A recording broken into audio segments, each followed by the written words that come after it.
Ողջույն հարգելի հետևորդներ, ես Ստեփանավան քաղաքի բնակիչ Էրիկ Գեղինյանն եմ։ Այսօր 2025 թվականի հոկտեմբերի 17-ն է։ Այս տեսանյութում ես ցանկանում եմ խոսել Ստեփանավանի քննչական բաժնի քննիչ Ֆիլիպ Նազարյանի մասին հետևյալ հանգամանքների շուրջ։ Մասնավորապես Datalytics կայքից ես տեղեկացել եմ, որ Ստեփանավանի քննչական բաժնի քննիչ Ֆիլիպ Նազարյանից ալիմենտ բռնագանձելու հայցով, այսինքն իր երեխայի համար ալիմենտ բռնագանձելու հայցով Ստեփանավան քաղաքի բնակչուհի Քրիստինե Միշայի Ջիլավյանը դատի է տվել քննիչ Ֆիլիպ Նազարյանին եւ դատը շահել է։ Նաեւ նշեմ, որ ըստ Datalytics կայքում զետեղված տեղեկությունների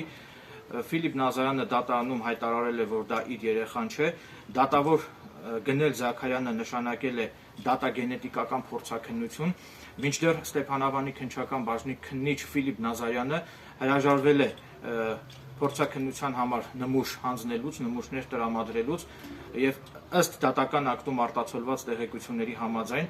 դրանով իսկ Ֆիլիպ Նազարյանը փորձել է խոչընդոտել ապացույց ձեռք բերելու գործընթացին, այնուամենայնիվ դա դատարանը մեկնաբանել է ի վնաս քննիչ Ֆիլիպ Նազարյանի եւ դատարանը իրավացիորեն եզրահանգել է, որ տվյալ երեխան հենց սերվել է քննիչ Ֆիլիպ Նազարյանից եւ դատավոր Գնել Զաքարյանը որոշել է մինչեւ հենց իր երեխայի չափահաս դառնալը Ֆիլիպ Նազարյանից ամեն ամիս բռնագանձել ալիմենտի գումար։ Հիմա ցանկանում եմ մի փոքր համեմատական վերլուծություններ կատարել կենդանիների եւ այն մարդկանց միջեւ, ովքեր որ իրենց երեխաներին հրաժարվում են պահել, մասնավորապես կատուն, հենց ես ինքս կենդանասեր եմ եւ տանը պահում եմ կատուներ, կատուն երբ որ ձագ է բերում, տեսեք, միայն թե տեսնեք, թե ինչպիսի քնքշանքով, ինչպիսի հոգատարությամբ է կատուն հոգ տանում իր ձագերի մասին եւ լավ կլիներ, որ որոշ մարդիկ օրինակ վերցնեին կատուներից, կենդանիներից եւ տեսնեն, թե կենդանին ինչպես է խնամում, հոգ տանում եւ գուրգուրում իր ձագերի մասին եւ լավ կլիներ որոշ մարդիկ էլ նույնպիսի քնքշանքով, նույնպիսի հոգատարությամբ եւ նույնպիսի գուրգուրանքով հոգ տանային իրենց երեխաների մասին։ Նաեւ կցանկանայի նաեւ հիշատակել, որ ուժգին սեռական ցանկությունները մթագնում են մարդու առողջ բանականությունը, առողջ միտքը, ուստի եթե ցանկություն չունեք ձեր երեխաներին պահելու, ապա ավելի լավ է երեխաներ մեկ ունենալ, քան թե երեխաներ ունեցեք, այնուհետև զարտողի ճանապարհներով փորձեք խուսափել ձեր երեխաներին պահելուց։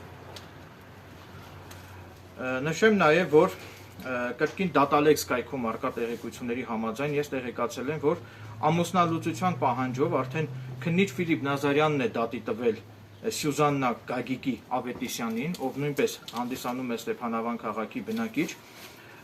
եւ Datalytics կայքում առկա տեղեկությունների համաձայն Ֆիլիպ Նազարյանը դատարանում հայտնել է, որ չնայած իրենց ամուսնության գրանցմանը իրենք փաստացի երբևէ ամուսնացած չեն եղել, ամուսնական հարաբերությունների մեջ չեն գտնվել եւ համատեղ կյանք չեն վարել, մինչդեռ երբ որ ԶԱԳՍ-ում ամուսնություն ես գրանցում, որոշակի տեղեկություններ ես ԶԱԳՍ-ին հայտնում քո ամուսնության հետ կապված, հետեւաբար այստեղ անտրամաբանական է, եթե ԶԱԳՍ-ում քննիչ Ֆիլիպ Նազարյանը ամուսնություն է գրանցել, հետեւաբար անհասկանալի է քննիչ Ֆիլիպ Նազարյանի դիտարկումներն առան, թե այդ ինչպես է լինում, որ չնայած իրենց ամուսնության գրանցմանը իրենք փաստացի երբևէ ամուսնացած չեն եղել։ Հետևաբար իմ դիտարկմամբ, իմ վերլուծությունների արդյունքում այստեղ պարունակվում են քրեական օրենսգրքի, ուրեմն ասեմ, որ հոդվածով նախատեսված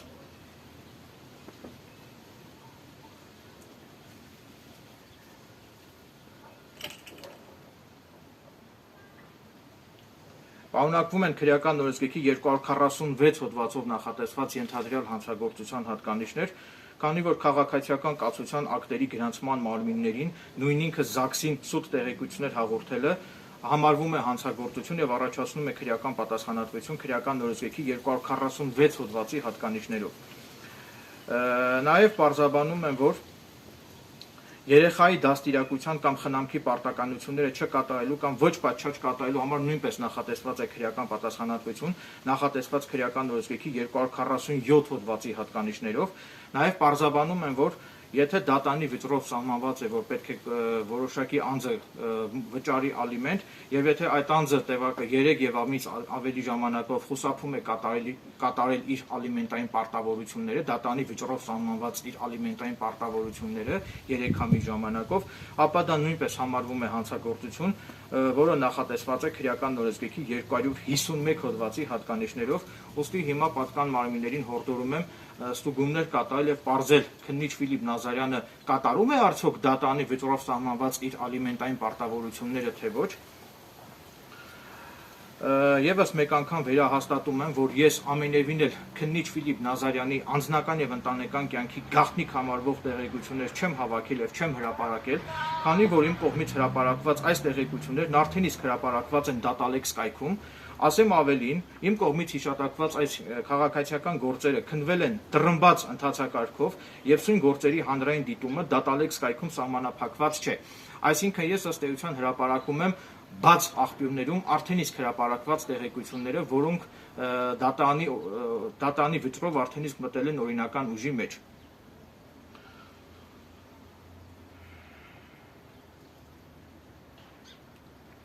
Վերջում ցանկանում եմ հավելել, որ այն կանայք, ովքեր որ տուժել են քննիչ Ֆիլիպ Նազարյանի գործողությունների արդյունքում, այդ կանայք կարող են դիմել ինձ, ես պատրաստակամություն եմ հայտնում քննիչ Ֆիլիպ Նազարյանի գործողություններից տուժած բոլոր կանանց իրավունքները պաշտպանելու համար, անշահախնդիր կերպով անվճար բողոքներ գրել քննիչ Ֆիլիպ Նազարյանի դեմ, ուստի բոլոր այդ կանայք կարող են կապ հաստատել ինձ հետ հետևյալ հեռախոսահամարով 077 27 07 38։ Այսքանը, շնորհակալություն ուշադրության համար։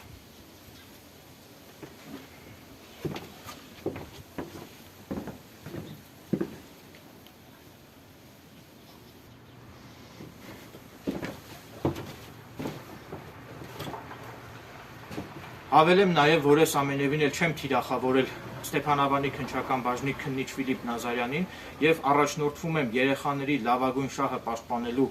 նկատառումներով, այստեղ ինձ համար առաջնային է երեխաների լավագույն շահը ապահովելն է, կապ չունի թե դա ում երեխան է, եւ եթե